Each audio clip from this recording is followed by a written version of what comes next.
Sudah hampir setengah tahun kita menjalani tahun 2026.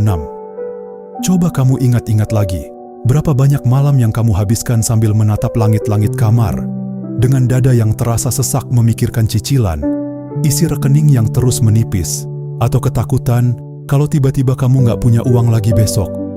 Kamu merasa sudah berjuang mati-matian. Kamu sudah bekerja keras dari pagi sampai malam, bahkan mungkin sampai mengorbankan waktu tidur dan kesehatanmu.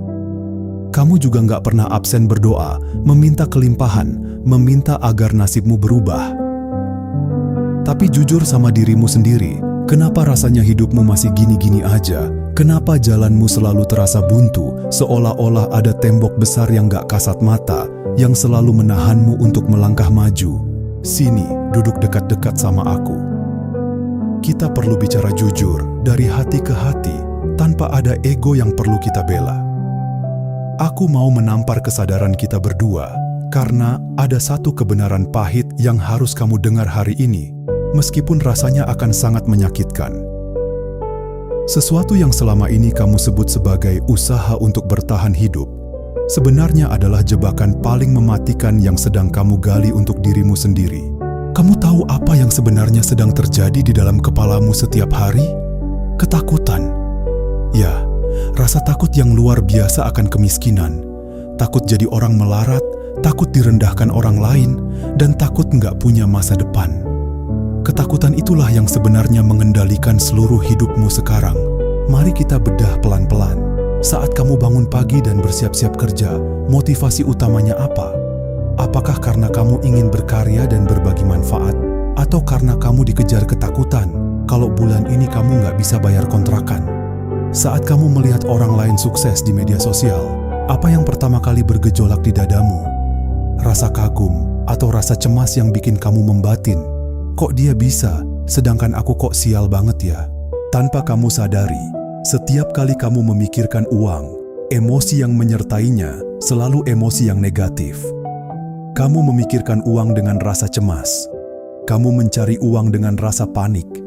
Dan kamu mengeluarkan uang dengan rasa berat hati, serta ketakutan kalau uang itu nggak akan pernah kembali lagi. Ini adalah lingkaran setan yang sangat halus tapi sangat merusak. Ego di dalam dirimu selalu berbisik, wajar dong kalau aku takut miskin, justru karena aku takut makanya aku kerja keras. Tapi disinilah letak ilusi dan kesalahan fatalnya. Kamu berpikir bahwa dengan memelihara rasa takut itu di dalam kepala, kamu akan menjadi lebih waspada dan termotivasi. Padahal, yang terjadi justru sebaliknya. Rasa takut melarat yang kamu rawat setiap hari, yang kamu beri makan dengan kecemasanmu setiap malam, pelan-pelan berubah menjadi penjara mental yang sangat kokoh. Coba kamu rasakan baik-baik di dalam tubuhmu sekarang. Ketika rasa takut itu datang, dadamu menyempit, nafasmu pendek, dan pikiranmu menjadi sangat kacau. Dalam kondisi mental yang seperti ini, kamu sebenarnya sedang berada dalam mode bertahan hidup yang primitif atau survival mode. Pikiran bawah sadarmu menganggap bahwa kamu sedang berada dalam bahaya besar. Akibatnya apa? Kamu nggak akan pernah bisa melihat peluang-peluang besar yang ada di depan matamu. Matamu tertutup oleh kabut kecemasanmu sendiri. Kamu jadi terlalu takut untuk mengambil risiko yang terukur. Kamu terlalu curigaan dengan orang lain, dan kamu selalu mengambil keputusan finansial yang didasari oleh rasa panik. Akhirnya, keputusan-keputusan yang lahir dari rasa panik itu justru membawa kamu pada kerugian yang lebih besar lagi. Kamu tertipu investasi bodong karena pengen cepat kaya akibat panik, atau kamu malah kejebak utang baru buat nutup utang lama. Dampak fatalnya nggak berhenti di situ. Selama 5 bulan di tahun 2026 ini, kalau kamu perhatikan, hidupmu seolah-olah dikutuk untuk terus kekurangan. Setiap kali kamu dapat rezeki lebih, tiba-tiba aja ada pengeluaran mendadak yang menguras habis uang itu. Entah itu kendaraan yang tiba-tiba rusak, ada keluarga yang sakit, atau ada aja barang yang hilang. Kamu merasa seperti dikerjai oleh nasib, kan? Kamu merasa semesta ini nggak adil sama kamu. Tapi hari ini, aku mau kamu sadar sepenuhnya. Semua kesialan itu, semua kondisi pelitnya finansialmu saat ini, bukanlah karena kamu kurang beruntung. Itu adalah hasil langsung dari magnet ketakutan yang kamu pelihara di dalam kepalamu sendiri. Kamu terus-terusan memancarkan sinyal bahwa kamu adalah orang yang malang, orang yang kekurangan, dan orang yang terancam melarat. Dan tebak apa yang terjadi?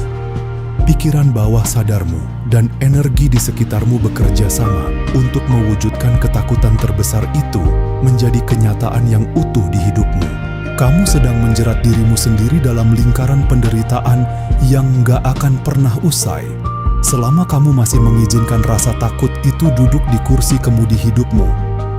Kamu berdoa meminta kekayaan, tapi getaran di dalam dadamu menjerit ketakutan akan kemiskinan. Dan ingatkan dirimu baik-baik, apa yang terjadi di luar sana, itu hanyalah cerminan dari apa yang ada di dalam sini, di dalam hatimu. Jadi, kalau di dalam hatimu penuh dengan rasa takut melarat, maka sampai kapanpun, kemiskinan itulah yang akan terus kamu peluk erat-erat, sadar ataupun tidak. Sekarang, mari kita masuk lebih dalam lagi.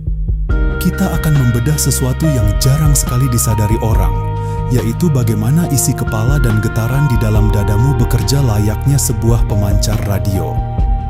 Di dunia psikologi energi dan law of attraction, ada satu hukum mutlak yang enggak bisa kita manipulasi pakai kata-kata manis atau doa yang dipaksakan. Hukum itu berbunyi, kamu tidak akan pernah mendapatkan apa yang kamu inginkan, tapi kamu akan selalu menarik apa yang selaras dengan vibrasi dominanmu. Tolong renungkan ini baik-baik.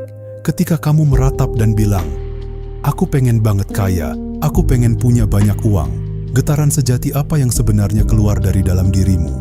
Getaran kekurangan. Sinyal yang kamu pancarkan ke semesta adalah sinyal bahwa kamu belum punya uang itu. Kamu sedang merana karena nggak punya uang, dan kamu merasa kosong tanpa uang itu. Keinginan yang terlalu menggebu-gebu, yang lahir dari rasa takut kekurangan, sebenarnya adalah sebuah deklarasi bawah sadar bahwa kamu sedang miskin. Inilah paradoks terbesar dari rasa takut melarat. Energi itu punya frekuensi, sama seperti gelombang radio. Frekuensi ketakutan, kecemasan, dan kepanikan itu berada di level yang sangat rendah. Sementara, frekuensi kelimpahan, kemudahan, dan rezeki yang mengalir itu berada di level yang sangat tinggi, penuh dengan rasa syukur dan kedamaian. Sekarang coba kamu pikir pakai logika yang paling sederhana. Bagaimana mungkin kamu bisa menangkap siaran dari stasiun radio kelimpahan, kalau gelombang di dalam dirimu masih kamu setel di frekuensi ketakutan dan kemiskinan? Sampai kapanpun gak akan pernah ketemu, gak akan pernah nyambung. Seringkali ego kita menolak kenyataan ini. Kamu mungkin membatin, tapi kan aku benar-benar butuh uangnya sekarang. Masa aku harus pura-pura bahagia saat dompetku kosong? Aku paham banget perasaan itu. Aku nggak menyuruhmu untuk berpura-pura atau menjadi toxic positivity. Tapi yang mau aku tekankan adalah, kamu harus sadar kalau semesta ini bersikap sangat netral dan jujur. Semesta tidak merespons air matamu. Semesta tidak merespons rasa kasihan yang kamu cari dari orang lain. Dan semesta juga nggak peduli seberapa keras kamu memohon sambil menangis ketakutan di sepertiga malam. Semesta hanya membaca satu hal, vibrasimu. Apa yang kamu rasakan secara dominan di dalam dadamu sepanjang hari, itulah yang dianggap sebagai perintah mutlak oleh pikiran bawah sadarmu untuk diwujudkan dalam bentuk realita fisik. Jadi, ketika kamu menghabiskan 90% waktumu dalam sehari untuk mencemaskan hari esok, menghitung sisa saldo dengan tangan gemetar, dan merasa iri melihat keberhasilan orang lain, kamu sebenarnya sedang menjadi magnet yang sangat kuat untuk menarik hal-hal yang bikin kamu makin kekurangan. Kamu seperti orang yang menanam benih pohon kaktus yang berduri, tapi setiap hari kamu menangis dan protes kenapa yang tumbuh bukan buah mangga yang manis. Rasa takut melarat yang kamu pelihara itu bertindak sebagai dinding tebal yang menolak semua energi kebaikan yang mau datang kepadamu. Kamu menutup pintu rezekimu sendiri dengan gembok bernama kecemasan. Setiap kali ada aliran rezeki yang sebenarnya mau mendekat, mungkin lewat ide bisnis yang tiba-tiba melintas, atau lewat kenalan baru yang mau ngajak kerja sama, energi ketakutanmu langsung membentenginya. Kamu jadi ragu-ragu, kamu jadi penuh prasangka buruk, dan akhirnya peluang itu pergi begitu saja, menjauh dari orang yang auranya penuh dengan kepanikan. Aku mau kamu benar-benar menangkap poin ini. Rasa takut kekurangan uang justru adalah penyebab utama kenapa uang itu selalu menjauh darimu. Uang itu seperti energi. Dia suka mendekat kepada jiwa-jiwa yang tenang, yang menghargainya, dan yang merasa aman. Uang gak akan pernah mau mendekat atau bertahan lama pada seseorang yang selalu memperlakukannya dengan rasa cemas, posesif karena takut habis, atau penuh dengan kemelekatan yang menyiksa. Selama kamu masih menganggap uang sebagai dewa pelindung yang kalau nggak ada dia kamu akan hancur, selama itu pula kamu akan terus diperbudak oleh bayang-bayang kemiskinan yang kamu ciptakan sendiri di dalam kepalamu. Lalu, bagaimana cara kerja rasa takut ini di kehidupan nyata? Mari kita bedah apa yang terjadi ketika pikiran bawah sadarmu sudah sepenuhnya dikuasai oleh mode bertahan hidup atau survival mode. Ketika kamu hidup dalam kondisi mental seperti ini, ego di dalam dirimu akan mengaktifkan mekanisme pertahanan yang sangat agresif. Kamu akan merasa bahwa dunia ini adalah tempat yang kejam, penuh persaingan, dan sumber daya di luar sana sangat terbatas. Kamu mulai percaya pada ilusi bahwa kalau orang lain dapat rezeki, artinya jatah rezekimu berkurang. Dampaknya apa? Sikap dan keputusan finansialmu sehari-hari akan mulai berubah menjadi sangat aneh dan merusak. Inilah alasan kenapa orang yang paling takut uangnya habis, justru seringkali menjadi orang yang paling cepat kehilangan uang dengan cara-cara yang sama sekali tidak mereka duga. Pernah nggak kamu melihat atau bahkan mengalami sendiri situasi seperti ini? Kamu merasa sudah sangat berhemat, bahkan cenderung pelit. Bukan cuma pelit ke orang lain, tapi pelit ke dirimu sendiri dan keluarga. Kamu menahan semua pengeluaran karena cemas. Aduh, kalau uang ini dipakai, nanti tabunganku berkurang, nanti aku nggak punya simpanan. Kamu menggenggam uang itu erat-erat dengan tangan yang gemetar karena panik. Tapi apa yang terjadi kemudian? Tiba-tiba saja, semesta seperti punya cara sendiri untuk memaksa uang itu keluar dari dompetmu. Kendaraanmu tiba-tiba mogok dan butuh biaya servis yang mahal. Atau tiba-tiba ada anggota keluarga yang sakit. Atau mungkin yang paling parah, kamu tiba-tiba tergiur oleh tawaran investasi bodong atau skema cepat kaya yang menjanjikan keuntungan instan. Hanya karena kamu panik melihat tabunganmu yang segitu-gitu aja. Kamu taruh semua uangmu di sana, dan dalam sekejap, uang itu hilang tanpa bekas. Kamu ditipu. Akhirnya kamu meratap lagi. Kenapa nasibku sial banget? Kenapa uangku habis lagi? Sini, biar aku bisikan sebuah kebenaran di telingamu. Itu bukan sial. Itu adalah hukuman langsung dari energi ketakutan yang kamu pancarkan. Ketika kamu menggenggam uang dengan rasa takut kehilangan, energi yang mengalir di sekitar uang itu adalah energi stagnan, energi mati. Kamu sedang meneriakkan pesan ke semesta bahwa uang adalah sesuatu yang langka, sulit didapat, dan mudah hilang. Pikiran bawah sadarmu menangkap instruksi itu secara harfiah.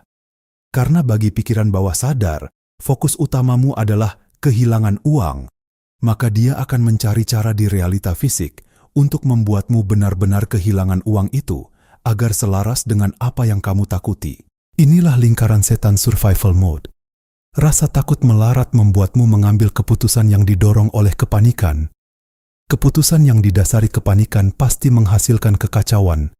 Dan ketika kekacauan itu terjadi, kamu semakin miskin, yang akhirnya membuat rasa takutmu menjadi semakin besar. Kamu berputar-putar di dalam roda tikus yang melelahkan ini tanpa tahu cara keluar. Ego di dalam kepalamu akan selalu mencari kambing hitam. Kamu menyalahkan keadaan ekonomi di tahun 2026 ini. Kamu menyalahkan kebijakan pemerintah. Kamu menyalahkan bos di tempat kerja, atau bahkan kamu menyalahkan orang tuamu yang tidak mewariskan kekayaan. Kamu merasa menjadi korban dari keadaan luar. Padahal, musuh terbesar yang sedang menghancurkan hidupmu saat ini ada di dalam cermin yang kamu lihat setiap pagi. Selama kamu masih membiarkan pikiran bawah sadarmu dikendalikan oleh insting bertahan hidup yang penuh kecemasan, kamu akan selalu menciptakan realita yang penuh dengan kekurangan. Kamu tidak akan pernah bisa membangun sistem keuangan yang sehat. Kamu tidak akan pernah punya keberanian untuk mengambil peluang usaha yang bagus. Dan kamu akan selalu dikelilingi oleh orang-orang dengan vibrasi yang sama-sama rendah, yang hobinya cuma mengeluh dan meratapi nasib. Kamu mengunci dirimu sendiri di dalam ruang gelap bernama kemiskinan mental, dan anehnya, kamu terus menangis meminta kunci untuk keluar, padahal kuncinya ada di genggaman tanganmu sendiri. Lalu, bagaimana cara kita memecahkan gembok penjara mental ini? Bagaimana cara keluar dari roda tikus yang melelahkan ini? Jawabannya tidak ada di luar sana. Jawabannya bukan dengan cara kamu bekerja 24 jam sehari sampai tipes, dan bukan juga dengan cara kamu memaksakan diri meminjam modal sana-sini demi terlihat sukses. Kunci utamanya adalah sesuatu yang kita sebut sebagai identity shift atau pergeseran identitas di dalam pikiran bawah sadarmu. Tolong dengerin ini baik-baik, resapi ke dalam bagian paling dalam dari kesadaranmu. Untuk mengubah angka di dalam rekening tabunganmu, kamu harus mengubah terlebih dahulu siapa dirimu di dalam kepalamu. Selama ini, identitas yang kamu peluk erat-erat adalah identitas sebagai seorang pejuang yang sedang setengah mati mencari uang demi bertahan hidup. Di dalam mentalitas itu, kamu memposisikan dirimu sebagai pihak yang kecil, yang lemah, yang sedang mengejar-ngejar uang yang posisinya jauh di atasmu. Dan tahu nggak apa sifat dasar dari sesuatu yang dikejar? Dia akan selalu berlari menjauh. Sekarang kita harus membalik total permainan ini. Kamu harus berani menggeser identitasmu dari seorang pengejar uang yang ketakutan menjadi sebuah wadah tenang yang siap menerima kelimpahan. Langkah pertama untuk melakukan pergeseran identitas ini rasanya akan sangat menantang ego kamu, karena langkah pertamanya adalah melepaskan keterikatan atau detachment dan berdamai sepenuhnya dengan kondisimu saat ini. Kamu harus sampai pada satu titik kesadaran di mana kamu berkata pada dirimu sendiri, "Oke, kalaupun saat ini uangku habis, kalaupun saat ini aku berada di titik terendah, aku menerima kenyataan ini tanpa rasa benci, tanpa rasa mengutuk, dan tanpa rasa takut lagi." Kedengarannya gila, kan? Ego kamu pasti berontak dan teriak, "Gimana bisa aku tenang kalau tagihan sudah numpuk?" Tapi pikirkan pakai logika energi yang sudah kita bahas tadi. Selama kamu masih membenci kemiskinanmu, selama kamu masih meratapi dompet kosongmu, kamu sedang memberi makan energi kekurangan itu. Kamu sedang memperkuat identitas sebagai orang miskin. Tapi begitu kamu ikhlas, begitu kamu menerima dan berdamai dengan kondisi saat ini, ajaibnya, cengkeraman rasa takut itu pelan-pelan akan melonggar. Kamu melepaskan resistensi atau perlawanan di dalam dadamu. Dan ketika perlawanan itu hilang, ketegangan di dalam pikiranmu akan mereda, menyisakan ruang kosong yang damai. Di dalam ruang damai itulah identitas barumu mulai tumbuh. Kamu mulai menyadari bahwa nilai dirimu tidak pernah ditentukan oleh berapa digit saldo di dalam rekeningmu. Kamu adalah makhluk spiritual yang utuh, yang punya hak yang sama untuk mengakses kelimpahan semesta. Mulai detik ini, ubah caramu berinteraksi dengan uang. Ketika kamu harus membayar tagihan atau membeli makanan, jangan lagi keluarkan uang itu dengan berat hati sambil membatin, "Aduh, uangku berkurang lagi." Itu adalah mentalitas miskin. Ubah mentalitas itu menjadi mentalitas kelimpahan. Saat uang itu keluar dari tanganmu, lepaskan dia dengan rasa syukur dan katakan di dalam hati, "Terima kasih, karena lewat uang ini, aku bisa membayar jasa orang lain. Aku bisa memberi makan keluargaku. Pergilah dan bawalah keberkahan untuk orang lain, lalu kembalilah kepadaku dalam jumlah yang berlipat ganda." Ketika kamu melakukan hal ini secara konsisten, kamu sedang melatih pikiran bawah sadarmu untuk percaya bahwa kamu adalah sumber kelimpahan itu sendiri, bukan penampung yang ketakutan akan kehabisan. Kamu tidak lagi memandang uang sebagai dewa penolong yang kamu takuti kehilangannya, melainkan sebagai pelayan setia yang datang dan pergi dengan selaras dalam hidupmu. Pergeseran identitas inilah yang akan mengubah total magnet di dalam dirimu. Dari yang tadinya memancarkan gelombang penolak rezeki, menjadi magnet yang sangat kuat, yang membuat peluang, uang, dan kemudahan hidup justru yang berbalik mengejar dan mencari di mana keberadaanmu.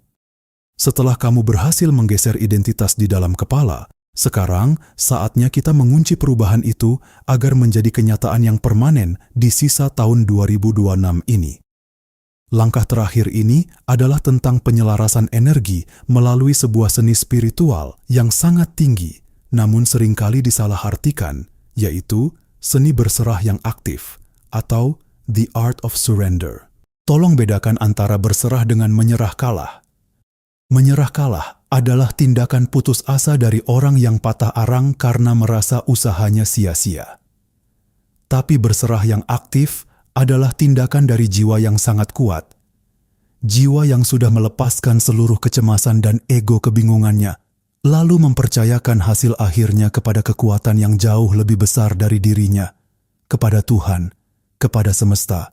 Kamu tetap bekerja, kamu tetap melangkah, tapi kamu tidak lagi mengikatkan kebahagiaan dan kedamaian jiwamu pada hasil akhir dari pekerjaan itu. Bagaimana cara melatih penyelarasan energi ini dalam kehidupan sehari-hari? Caranya adalah dengan melatih dirimu untuk selalu mengakses rasa cukup dan damai di dalam dada. Sekarang juga, tanpa peduli seperti apa kondisi eksternal yang sedang terjadi di sekitarmu. Setiap kali pikiran bawah sadarmu mulai mencoba memancingmu kembali ke dalam lingkaran ketakutan, saat kamu melihat tagihan, atau saat bisikan ego mulai menakut-nakuti tentang hari esok, tarik nafasmu dalam-dalam. Taruh tanganmu di dada dan katakan pada dirimu sendiri, detik ini aku aman. Detik ini aku masih bisa bernafas. Detik ini aku berkecukupan. Sebab kalau kamu jujur pada dirimu sendiri, penderitaan yang kamu rasakan selama ini jarang sekali terjadi karena apa yang benar-benar terjadi di detik ini. Penderitaanmu hampir selalu bersumber dari imajinasi burukmu tentang masa depan yang belum tentu terjadi, atau penyesalanmu tentang masa lalu yang sudah lewat. Ketika kamu menarik kesadaranmu kembali ke detik ini, ke saat ini, rasa takut itu tidak akan punya ruang untuk hidup. Di dalam momen saat ini, yang ada hanyalah kedamaian. Ingatlah hukum dasar energi yang sudah kita pelajari dari awal. Realitas eksternal di luarmu adalah cerminan mutlak dari realitas internal di dalam hatimu. Kamu tidak akan pernah bisa melihat dunia yang penuh kelimpahan di luar sana kalau di dalam dadamu masih membara api kecemasan dan rasa kekurangan. Tapi, begitu kamu berhasil menciptakan ruang yang damai, tenang, dan penuh rasa cukup di dalam hatimu, maka dunia di luarmu tidak punya pilihan lain selain menyesuaikan diri. Pelan tapi pasti, di sisa tahun 2026 ini, kamu akan mulai menyaksikan keajaiban-keajaiban kecil berdatangan. Orang-orang yang berenergi negatif dan suka mengeluh akan mulai tersaring dari hidupmu. Sebagai gantinya, kamu akan dipertemukan dengan orang-orang baru yang membawa peluang segar. Ide-ide kreatif yang selama ini buntu akan mulai mengalir deras di kepalamu, memberikan jalan keluar bagi masalah finansial yang sempat kamu anggap mustahil untuk diselesaikan. Rezeki akan mulai datang dari arah yang sama sekali tidak pernah kamu duga sebelumnya. Semua itu terjadi bukan karena kamu mendadak punya jimat keberuntungan, melainkan karena kamu sudah berhenti menjadi musuh bagi dirimu sendiri. Kamu sudah mematikan pemancar radio kemiskinan mental dan menggantinya dengan frekuensi kedamaian sejati. Video ini sengaja dibuat panjang dan mendalam, khusus untuk kamu yang memang sudah lelah hidup dalam cengkeraman rasa takut. Sekarang, pilihan sepenuhnya ada di tanganmu. Apakah kamu mau kembali ke kebiasaan lamamu, merawat rasa cemas setiap malam dan membiarkan sisa tahun ini berjalan dengan penderitaan yang sama? Atau, apakah kamu sudah benar-benar siap untuk melepas topeng egomu, berdamai dengan keadaan, dan melangkah masuk ke dalam gerbang kelimpahan yang sudah lama menunggumu? Dunia luar tidak akan berubah sampai kamu berani mengubah dunia di dalam dirimu sendiri. Ambil nafasmu dalam-dalam, lepaskan ketakutan itu, dan izinkan dirimu untuk menjadi tenang. Karena di dalam ketenangan itulah seluruh kekuatan dan kelimpahanmu yang sejati berada. Kalau kamu merasa narasi tadi seperti sedang menampar dirimu sendiri, jangan merasa sendirian, karena aku pun pernah berada di titik itu. Coba tulis di kolom komentar apa ketakutan terbesar yang siap kamu lepaskan hari ini. Mari kita jadikan ruang itu sebagai tempat untuk saling menguatkan dan bertumbuh bersama. Jika perenungan dari hati ke hati ini membawa kedamaian dan manfaat untuk jiwamu, silakan tekan tombol sukai pada video ini sebagai bentuk energi baik yang saling kita bagikan. Dan sampai jumpa di ruang kesadaran berikutnya.